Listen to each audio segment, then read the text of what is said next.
우리 출애굽기 20장 말씀 같이 함께 보겠습니다. 오늘은 20장 말씀 함께 나눕니다. 출애굽기 20장 1절 2절 십계명의 서론 격인데요. 오늘 십계명 본 내용보다는 서론을 먼저 함께 나누려고 합니다. 출애굽기 20장 1절 2절 우리 찾으셨으면 우리 같이 한 목소리로 함께 봉독하겠습니다. 하나님이 이 모든 말씀으로 말씀하여 이르시되 나는 너를 애굽 땅 종되었던 집에서 인도하여 낸 내 하나님 여호와니라. 아멘. 우리가 금요일 날 YBS 하면서 성경을 같이 함께 조금 찾아보고 말씀을 공부하는 이유는 지금 우리를 구원하신 하나님, 우리가 믿는 그 하나님이 영이신 하나님이신데 그 영이신, 눈에 보이지 않는 영이신 하나님이 자신을 온전히 다 드러내는 걸로 말씀을 우리에게 허락하셨어요. 그래서 우리가 말씀을 알아가는 것은 하나님을 더욱더 우리가 구체적으로 알아가는 굉장한 비밀이 그 속에 담겨져 있고요. 하나님은 알면 알수록 우리에게는 하나님의 예비해 놓으신 엄청난 하나님의 자녀로서 누릴 수 있는 축복, 우리가 어떻게 구원받았고 구원받은 이후에 우리는 어떤 하나님의 자녀의 삶을 살아가야 되는지, 그리고 하나님이 뭘 가장 원하시는지, 하나님의 뜻, 하나님의 나라, 이런 부분들을 우리가 말씀을 통해서 확인할 수 있습니다.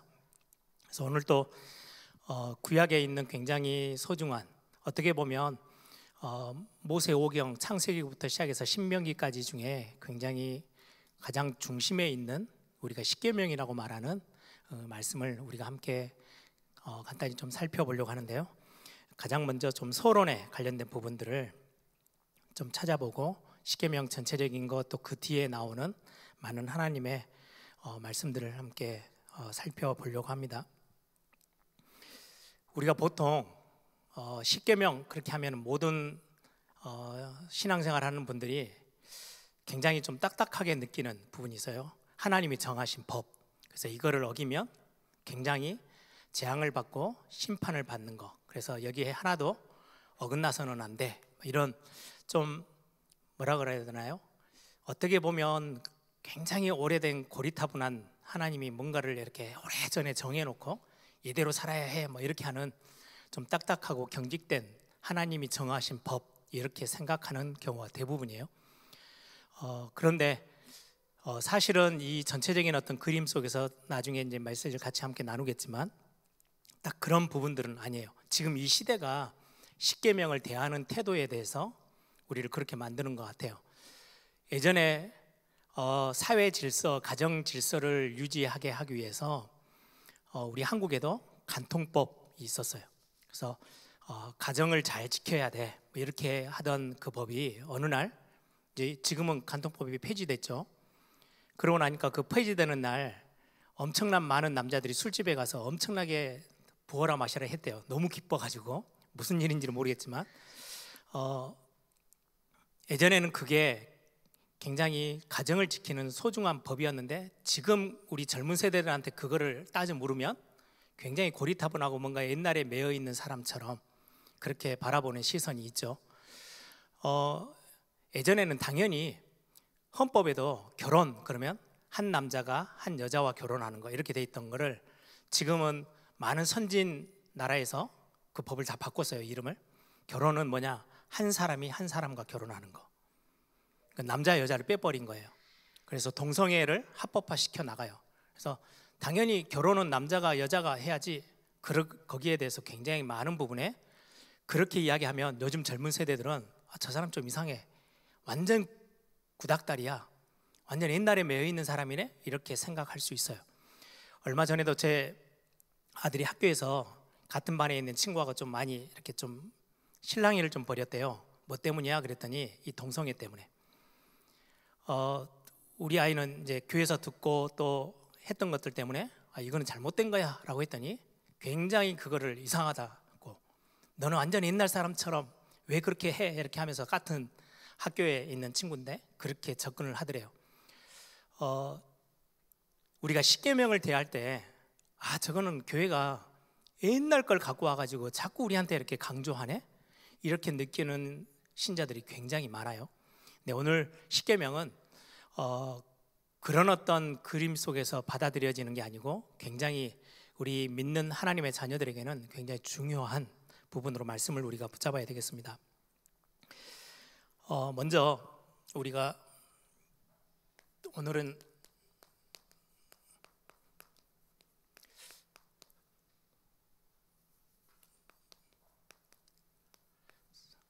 소론에 좀 속한 부분들을 먼저 같이 함께 나누려고 합니다.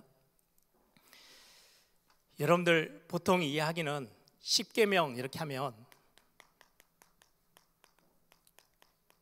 예전에 우리 어렸을 때는 교회에서 십계라는 영화를 상영하고 이렇게 보고 그렇게 했던 적이 있거든요. 굉장히 잘 찍은 영화죠.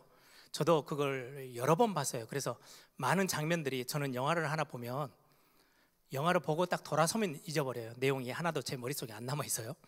주로 이제 저는 스트레스 푸는 용도로 쓰고 나오면서는 굳이 제 작은 머리에 그런 모든 것을 다 담아야 되나 뭐 그런 생각을 하는지 다 잊어버려요. 그리고 그 다음에 얼마 지나서 그 영화를 보면 이게 내가 봤나? 뭐 안 봤나? 새로운 건가? 이렇게 하면서 쳐다보는데 십계라는 영화는 제가 너무나도 여러 번 봐가지고 대충 지금도 내용이 어느 정도 이렇게 선명해요. 또 특히 성경 이야기였으니까 더 그렇겠죠. 그때 보면 돌판 두 개가 있죠. 모세가 양쪽에 딱 돌판을 두 개를 들고 서요. 보통 이제 돌판 두 개 이렇게 했을 때는 한쪽에 우리 십계명이면은 1계명부터 4계명, 보통은 이제 1계명부터 4계명은 하나님을 향한, 우리 인간이 하나님을 어떻게 섬겨야 되는지에 대한 하나님을 향한 계명이고, 5계명부터 시작해서 마지막 10계명까지는 인간들 사이에, 특히 이제 부모로부터 시작해서 이웃 간의 모든 것들에 대한 인간에 대한 법을 하나님이 해놓으신 거야. 또 어떤 학자는요 반반 나눠가지고 5계명, 부모를 공경해라, 이거를 하나님에 대한 법이야. 그래서 5대5 이렇게 나누는 분들도 있어요. 그래서 10계명에 보면 보통 분들이 이야기는 이쪽에 1계명부터 5계명, 여기서는 6계명부터 10계명 이렇게 해서 양쪽이 써져 있다라고 생각하는 부분들이 참 많아요. 그건 다 추측인 거예요. 지금 십계명이 어떻게 있는지를, 언약궤도 어디 있는지도 모르고 어떻게 생겼는지도 모를 뿐더러 우리가 성경을 보면서 예측할 뿐이죠. 십계명도 단 한 번도 지금 시대에 있는 사람들은 본 적이 없어요. 성경을 보면서 그냥 그런 이미지를 갖고 있는 것 뿐이에요. 십계명이라는 단어 자체가 성경에 거의 기록이 안 돼 있어요.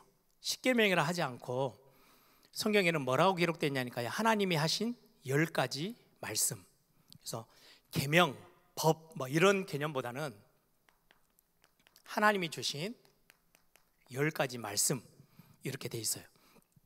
그래서 이 10가지 말씀인데 보통 이제 여러분들이 십계명을 조금 돌판이 두 개다라고 했을 때 조금 이해하기 쉬운 거는 그때 당시 출애굽하고 나왔던 그 모세가 십계명을 받았던 그 당시에 그 근동에 많은 나라들은 어떠했는지를 보면 우리가 좀 이해가 더 쉽겠죠. 이제 큰 나라, 작은 나라가 뭔가 이렇게 하다가 이제 한 나라가 이제 엎드려요. 당신 나라를 우리가 섬기겠습니다. 그럼 큰 나라가 이제 그러면 너희 나라를 내가 보호하고 지켜줄 거야. 이렇게 언약을 맺죠. 언약을 맺을 때 그런 어떤 두 나라가 같이 약속하고 뭔가의 어떤 룰을 정하는 부분들을 돌판에다가 두 개를 동시에 같이 적어요. 하나는 큰 나라 왕이 가지고 있는 거예요. 증거품으로 이렇게 할 거야. 그리고는 하나를 똑같은 걸 적어서 작은 나라, 큰 나라를 섬기기를 원하는 그 나라에게 주는 거예요. 그래서 돌판 두 개라는 거는 보통 많은 학자들은 1계명부터 5계명까지 적혀 있고 6계명부터 10계명까지 적혀 있고 이게 아니고 같은 내용이 두 개가 적혀서 이거는 두 나라가 언약을 맺었을 때 한 나라가 그걸 같이 공유하는 거예요. 같은 걸로 어떤 그런 개념의 돌판이 두 개였을 거다. 이렇게 추측을 좀 보수적인 교단의 많은 학자들은 그렇게 생각을 합니다. 아무튼 그거는 우리에게 중요한 건 아니고요. 돌판 두 개가 하나님의 10가지 말씀이 기록되어져 있는 걸로 전달이 되어졌어요. 그래서 하나님은 우리의 왕이세요. 이스라엘 나라를 출애굽해서 그리고는 한 나라를, 이스라엘이라는 나라를 딱 세우시면서부터 하나님이 그 나라의 왕이셨어요. 사사시대는 사사시대의 어떤 그 영적인 분위기를 뭘로 대변해요? 자기의 소견이 옳은 대로 행하였다라고 돼 있죠. 그 말은 이스라엘에는 왕이 없다가 아니고요, 왕이 있는데 왕이 없는 것처럼 행동하고 있는 이스라엘들의 모습이에요. 왕이 있으면 왕의 명령을 따라야 되고 왕이 지시하는 것을 따라가야 되는데 왕이 분명하게 계셔요. 우리나라에는 왕이 없어요, 그게 아니고요, 왕이 계시는데 완전 무시하고 자기들의 소견이 옳은 대로 행했던 게 사사시대의 근본적인 잘못된 모습이에요. 사사시대 때 왜 어려움이 왔냐? 왕이 계신데 왕이 뭘 원하는지 전혀 관심 없는 시대, 왕이 있는지 없는지도 놔두고 무시해버리고 자기의 소견이 옳은 대로 행했던, 그래서 그게 어떻게 보면 사사시대의 굉장히 영적인 암울했던 시대의 모습이죠. 하나님이 십계명을 주시면서 이 십계명은 하나님과 그리고는 우리 인간, 특히 구원받은 하나님의 백성과의 관계에 대해서 굉장히 중요한 부분을 연결시켜 주고 있는 부분입니다. 그러면 이 십계명의 위치,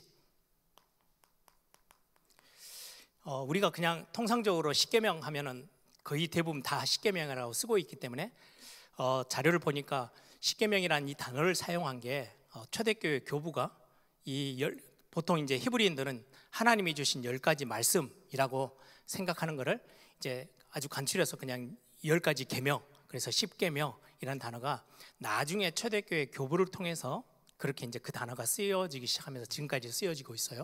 여러분들 그냥 십계명이라 써도 큰 틀린 게 아니기 때문에 우리가 통상적으로 잘 알고 있는 단어로 이렇게 씁니다.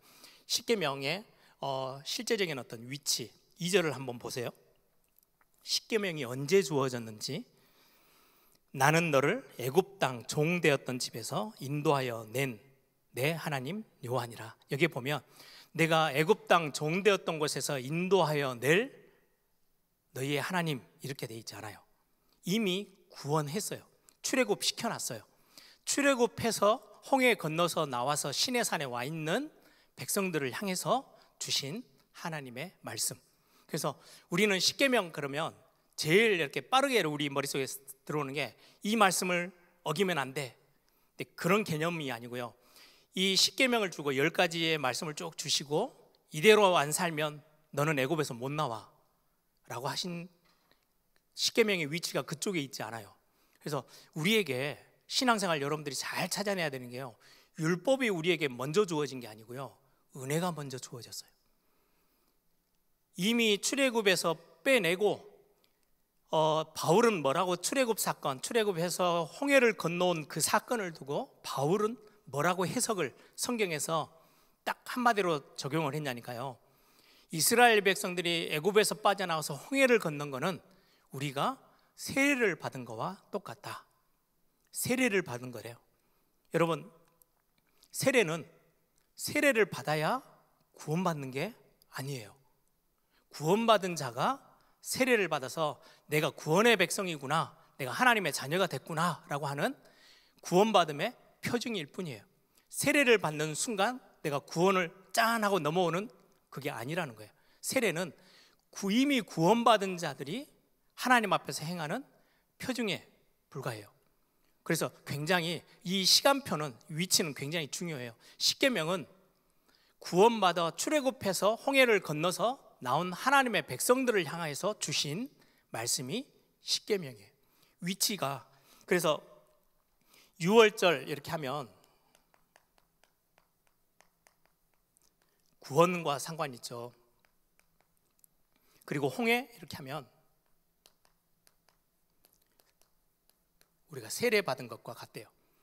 이미 구원받은 자가, 이건 은혜로 아무 조건을 달지 않고 모든 애굽의 사람들은 전부 다 어마어마한 첫째가 죽어나가는 재앙과 저주 가운데 있을 때 문에 양의 피 바르는 집은 그 재앙에서 다 넘어서게 될 거다. 그래서 유월절이죠.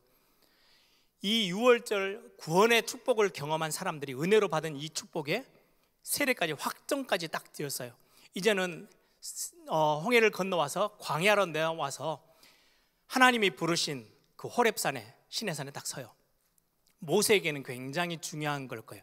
자기가 첫 부름을 받았던 장소가 80인생이 되어져서야, 그제서야 확인했던 그곳, 그 호렙산에서 다시금 하나님의 약속 그대로 하나님이 성취하셔서 지금 이스라엘 백성들을 자기가 지도해서 다시금 또 호렙산 앞에까지 왔죠. 그리고는 이제 하나님의 말씀을 받는 거예요. 그래서 이 십계명은 이 은혜의 순간인 구원의 과정을 거쳐온 하나님의 자녀들, 하나님의 백성들에게 주신 굉장히 중요한 말씀이라는 거예요.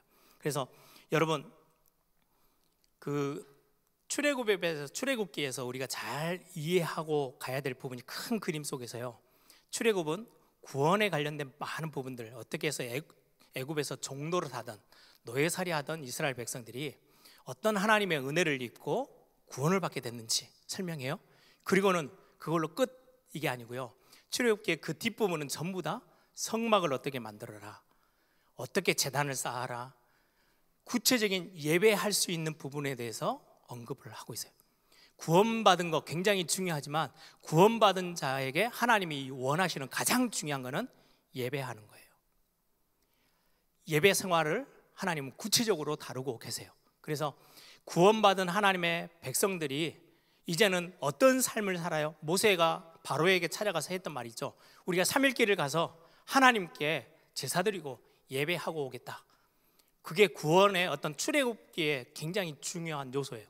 구원뿐만 아니라 구원받은 자에게 하나님이 가장 원하시는 것은 하나님을 제대로 알고 예배하는 삶을 살아가는 것. 그게 그런 자리에서 지금 십계명이 주어졌어요. 그러면 이 십계명은요, 하나님의 자녀답게, 이 단어는 굉장히 우리 한국적인 단어지만은 굉장히 중요하죠. 하나님의 백성으로 하나님이 부르셨는데 이 하나님의 백성은 어떻게 살아야 하는지, 하나님의 백성답게 사는 게 무엇인지를 가르치기 위해서 주신 10가지 말씀. 하나님의 자녀가 됐어요. 하나님의 자녀가 되어진, 그 자녀 되어진 거는 은혜로 받았지만 자녀가 되어졌을 때 우리는 어떻게 살아야 해? 그게 십계명이에요. 예를 들면 부모가 자녀가 내가 태어나고 싶어요 하고 태어난 건 아니에요. 정말 감사하게 이 땅에 태어났어요. 그리고는 부모가 그 아이에게 자라면서 이거는 하지 말고 이거는 해야 돼, 가르쳐줘요. 이거는 너 이거 지켜야 이 땅에 태어날 수 있어? 그게 아니에요. 이미 자녀로 태어났어요. 그러면 자녀답게, 우리 가문에 있는 아이답게, 사람답게 살려면은 이런 거는 반드시 지켜야 해. 이건 하지 마, 이건 해야 해. 이렇게 가르치는 거예요. 예절도 가르치고, 사회도 가르치고, 어른 아이 이 관계들도 가르치고, 부모와 자녀와의 관계도 가르쳐요.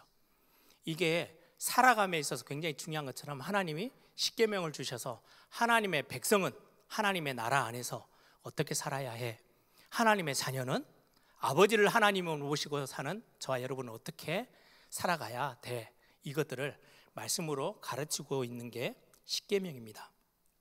그래서 사실은 말씀을 우리에게 주신 이유, 주일마다 우리가 예배하면서 말씀을 듣잖아요.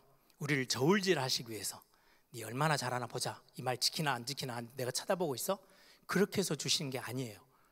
하나님의 자녀가, 은혜로 구원받은 우리가 이 땅에 살고 있지만 하나님의 백성으로, 우리는 이 땅에 살고 있지만 하나님의 나라를 이루어 나가는 사람으로, 우리는 이 땅에 살고 있지만 우리의 주인이 하나님이심을 알고 고백하는 자로서 우리의 삶을 어떻게 살아가야 하는지, 어떻게 구별된 삶을 살아가야 되는 게 맞는지를 말씀을 통해서 자꾸 우리에게 가르쳐 주시는 거예요.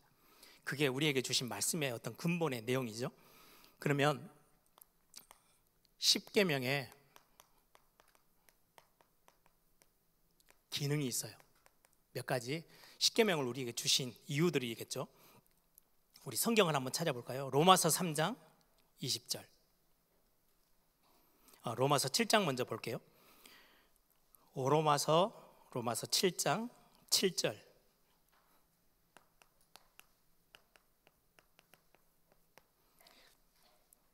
우리 찾아서 같이 함께 읽겠습니다.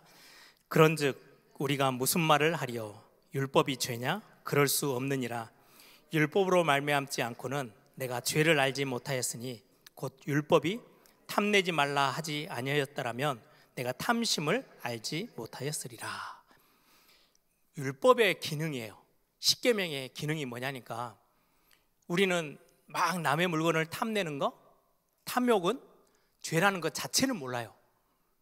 그래 막 탐욕을 부리고 살면 그게 틀린지는 몰라. 그런데 율법에 남의 물건을 탐하고 소유하려고 하는 거는 나쁜 거야 라고 말해주니까, 아, 이게 죄구나 라는 거를, 죄가 무엇인지를 알게 돼요.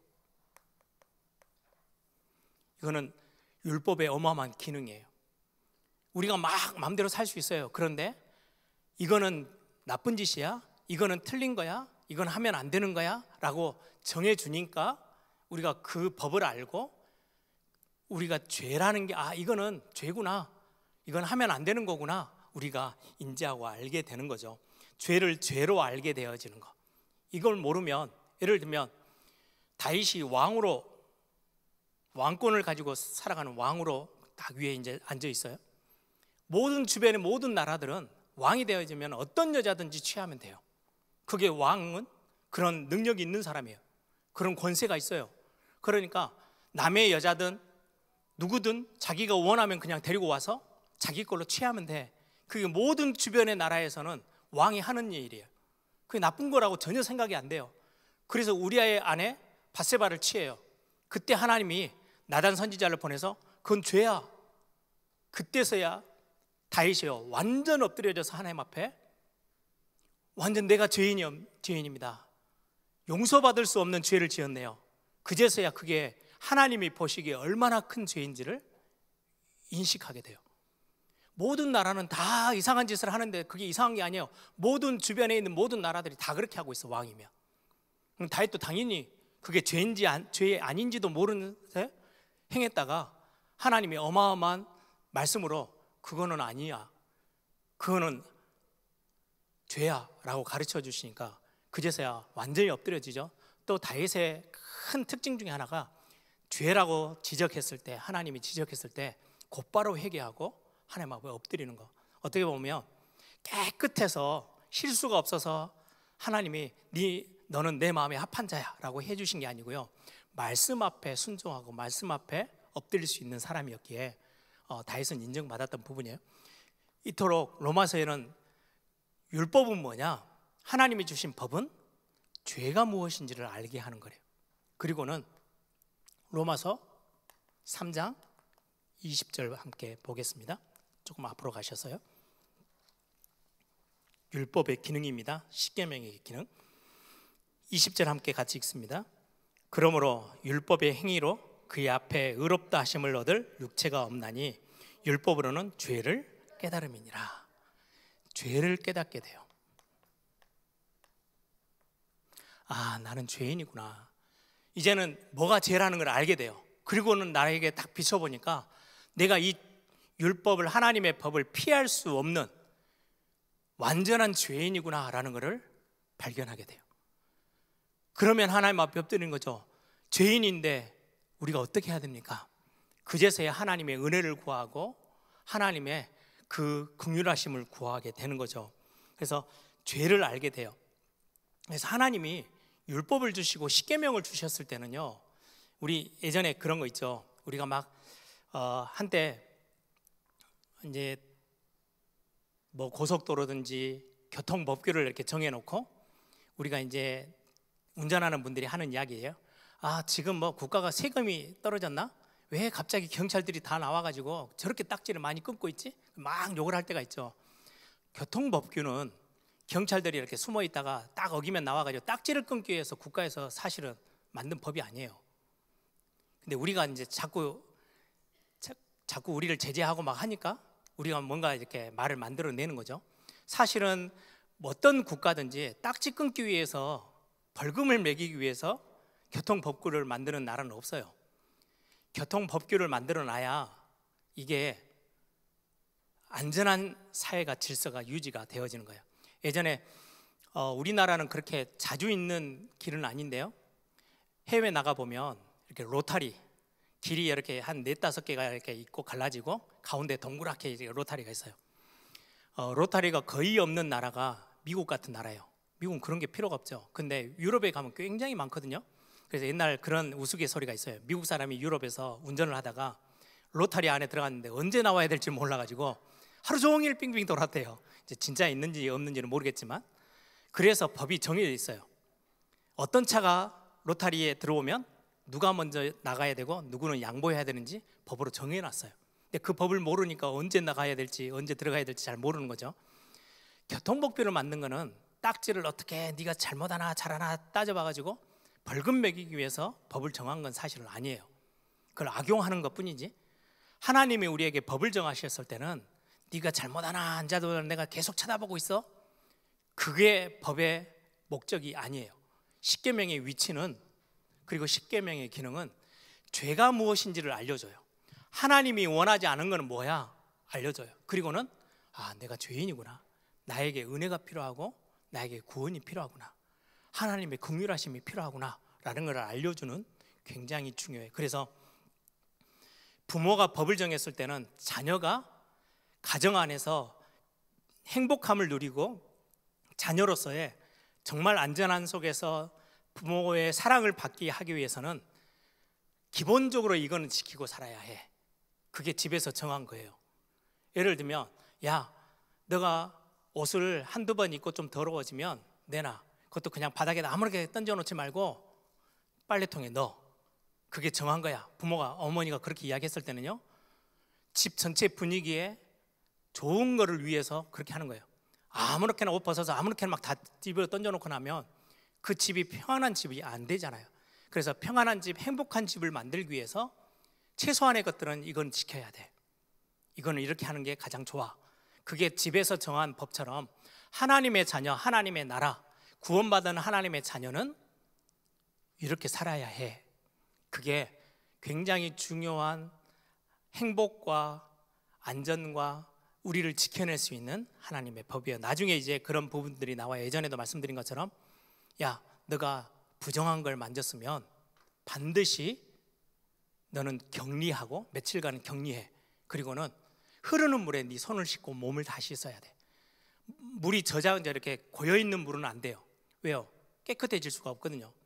그래서 너가 뭔가 부정한 거를 만졌으면 흐르는 물에 물을 씻고, 혹시 모르니까 며칠간, 2주간 너는 따로 있어, 격리해. 그래야 다른 사람들이 다치지 않아. 그게 아예 하나님이요 율법 안에다가 드러났어요.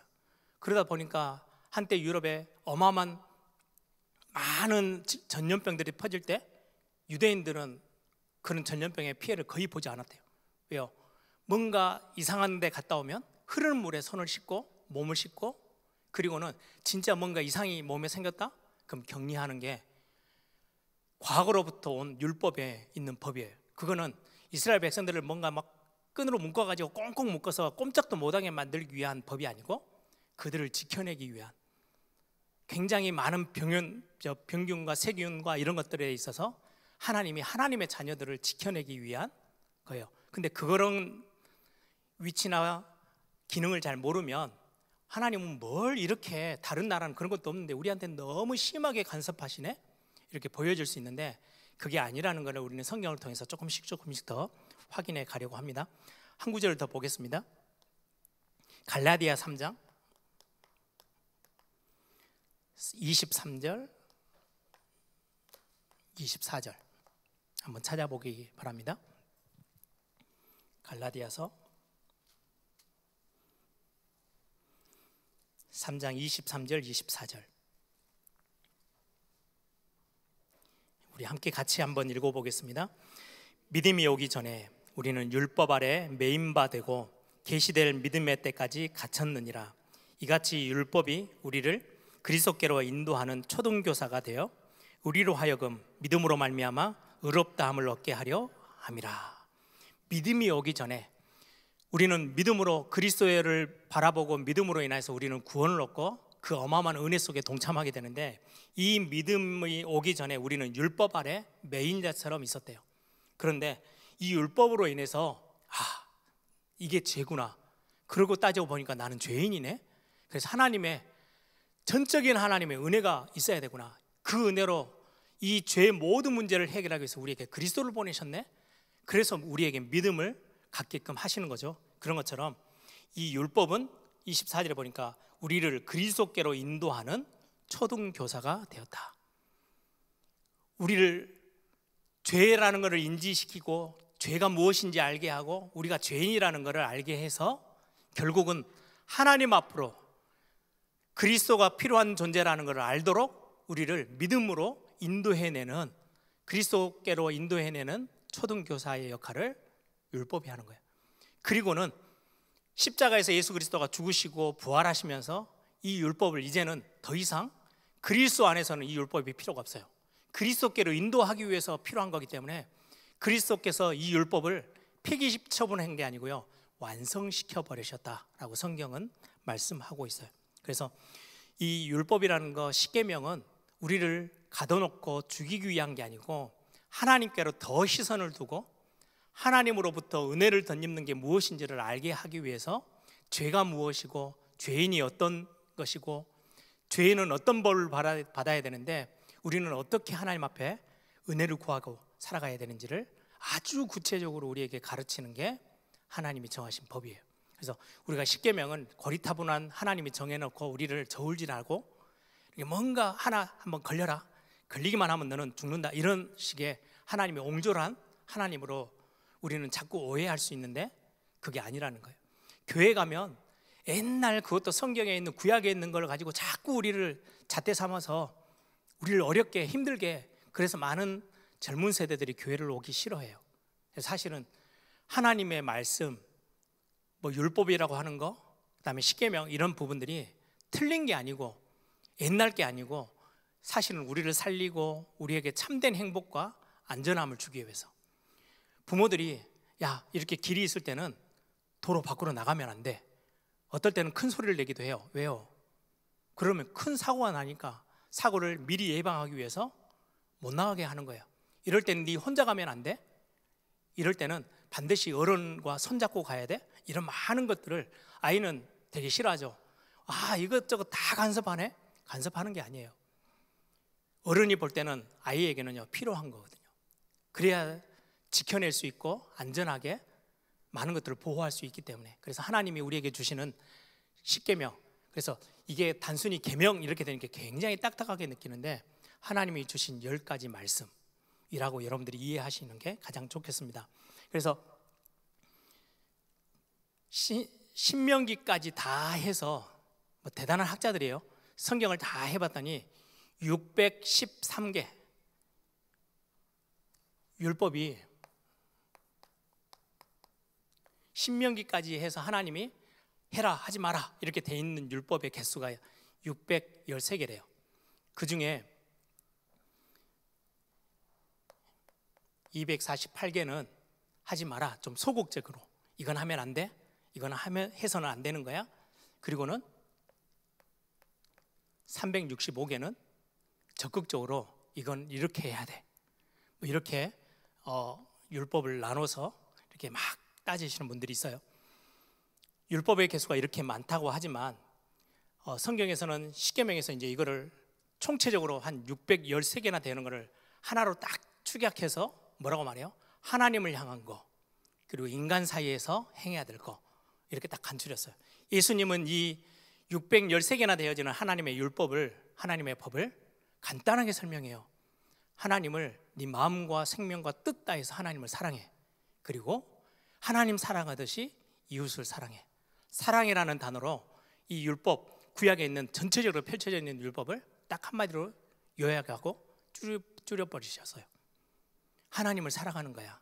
그리고는 하나님 사랑하듯이 이웃을 사랑하는 게 하나님이 원하시는 법이야. 그래서 우리는 막 이것저것 많은 것들을 할 수 있는데 우리에게 하나님이 법을 주시고 말씀을 주셨을 때는 하나님 사랑하고 내 주변을 돌아보면서 많은 사람을 사랑하는 거. 그래서 사랑이 어떻게 보면 십계명의 가장 핵심에 있는 단어이기도 합니다. 그래서 오늘 우리가 서론적으로 간단하게 십계명 이렇게 봤는데, 이 십계명은 우리가 잘 이해를 해야 돼요. 딱딱한 옛날 우리를 딱 옳아매기 위한 하나님이 정하신 것들이 아니고 우리를 살리고 우리를 하나님의 자녀답게, 하나님의 백성답게 살아가기 위해서는 어떤 기준을 가지고 살아가야 되는지를 우리에게 가르치고 알게 하시는 말씀입니다. 특히 구원받은 하나님의 자녀들로서는 나는 어떤 삶을 사는 게 하나님이 보시기에 가장 영광을 받으시는 삶인지, 어떤 게 하나님이 원하시는 삶인지를 우리는 성경에 특히 출애굽기에 나와 있는 많은 정하신 법들을 우리는 보면서 하나님의 말씀을 우리는 확인하면서 우리 구원받은 하나님의 자녀들이 어떤 삶을 살아야 되는지를 우리가 확인하고 또 중요한 은혜를 확인하는 그런 축복된 시간 됐으면 좋겠습니다. 우리 함께 기도하겠습니다. 에덴 동산에 많은 사람들이 이야기하죠. 생명나무, 선악을 알게 하는 나무 2개를 놨는데 선악을 알게 하는 나무는 먹지 마. 이거는 우리를 어떻게든지 이렇게 태클을 걸어가지고 우리를 죽이려고, 멸망시키려고 하시는 게 아니에요. 이건 하나님과 우리와의 관계를 확인시키는 거예요. 하나님은 우리의 아버지 되시고 창조주 되시는 거예요. 우리는 피조물이고 우리는 자녀예요. 그래서 하나님이 정하신 것들이 있어요. 그건 관계를 놓치지 않게 하기 위해서. 우리가 수많은 많은 말씀들을 듣습니다. 이 말씀 속에서 정말로 하나님이 우리에게는 어떤 존재인지, 우리가 어떻게 하나님을 섬기고 예배하면서 살아가야 되는지를 성경을 통해서 우리에게 말씀하고 있어요. 하나님, 우리가 YBS를 통해서 진짜 구원받은 하나님의 자녀, 얼마나 큰 은혜를 받았고 하나님의 자녀답게 살아가는 게 어떤 거고, 또 하나님이 우리에게 자신을 어떻게 알리고 계시는지를 밝히 알게 되어지는 중요한 축복된 시간 되게 해달라고 우리 한번 다 같이 한번 통성으로 함께 기도하겠습니다.